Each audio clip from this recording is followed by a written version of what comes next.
কোটা সংস্কারের দাবিতে আন্দোলনরত শিক্ষার্থীদের উপর প্রকাশ্যে আগ্নেয়াস্ত্র তাক করে গুলি ছুটতে দেখা যায় এক যুবককে। সামাজিক যোগাযোগ মাধ্যমে এখন আলোচনায় সেই ছবি। প্রশ্ন উঠেছে, কে এই যুবক আর শিক্ষার্থীদের উপর কেনই বা গুলি চালান তিনি? সোমবার সন্ধ্যায় ঢাকা বিশ্ববিদ্যালয়ের শহীদুল্লাহ হলের সামনে কোটা সংস্কারের দাবিতে যখন আন্দোলন চলছিল, তখন শিক্ষার্থীদের সঙ্গে ছাত্রলীগের ধাওয়া পাল্টা ধাওয়ার ঘটনা ঘটে।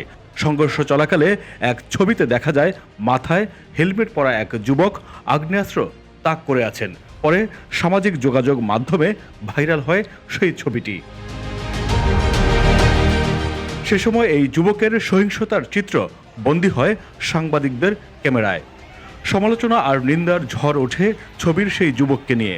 অবশেষে পরিচয় মিলেছে আগ্নেয়াস্ত্র হাতে গুলি ছোড়া যুবকের। ওই যুবকের নাম হাসান মোল্লা। ঢাকা কলেজের 2007-08 শিক্ষাবর্ষের ছাত্র ছিলেন তিনি। জানা যায়, হাসান মোল্লা আওয়ামী স্বেচ্ছাসেবক লীগের সাবেক সভাপতি অ্যাডভোকেট মোল্লা মোহাম্মদ আবু কাউসারের ভাগ্নে। হাসান মোল্লা ছাত্রলীগের রাজনীতিতে সক্রিয় ছিলেন।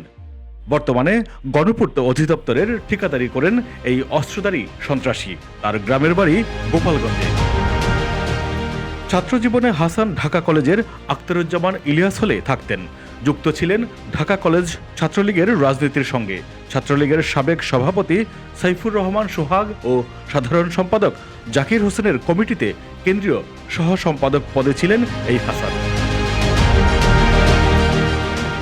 নাম প্রকাশে অনিচ্ছুক তার এক সহকর্মী জানান, হাসান মোল্লা দুটি রিভলভার ব্যবহার করেন, যদিও লাইসেন্স নেই কোনোটিরই। মূলত তার ঠিকাদারি ব্যবসা চালাতে এসব অস্ত্র ব্যবহার করেন তিনি।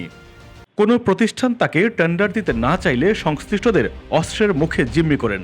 এর আগেও কয়েকজনকে গুলি করেছেন অস্ত্রধারী হাসান।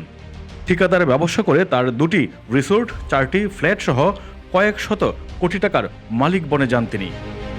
প্রশ্ন হলো, লাইসেন্স ছাড়াই দুটি অস্ত্র পেল কোথায় হাসান মোল্লা? জানা যায়, পিডব্লিউডির 4 নং ডিভিশনের এক পিডির ছত্রছায়ায় অবৈধ অস্ত্রের পাহাড় গড়ে তোলেন তিনি। সেই হাসানকে দিয়েছে অবৈধ অস্ত্র। সূত্র বলছে, এমন কোনো অপকর্ম নেই যার সাথে জড়িত নন তিনি। তার স্ত্রী ইডেন কলেজ শাখা ছাত্রলীগের সহ সভাপতি সুস্মিতা বারোই। সিড বাণিজ্য, চাঁদাবাজি, সাংবাদিকদের গালাগালি করে বারবার সমালোচিত হয়েছেন সুস্মিতা নিজেও। এ বিষয়ে হাসান মোল্লার সঙ্গে বারবার যোগাযোগ করা হলেও তবে তার মোবাইল ফোন বন্ধ পাওয়া যায়।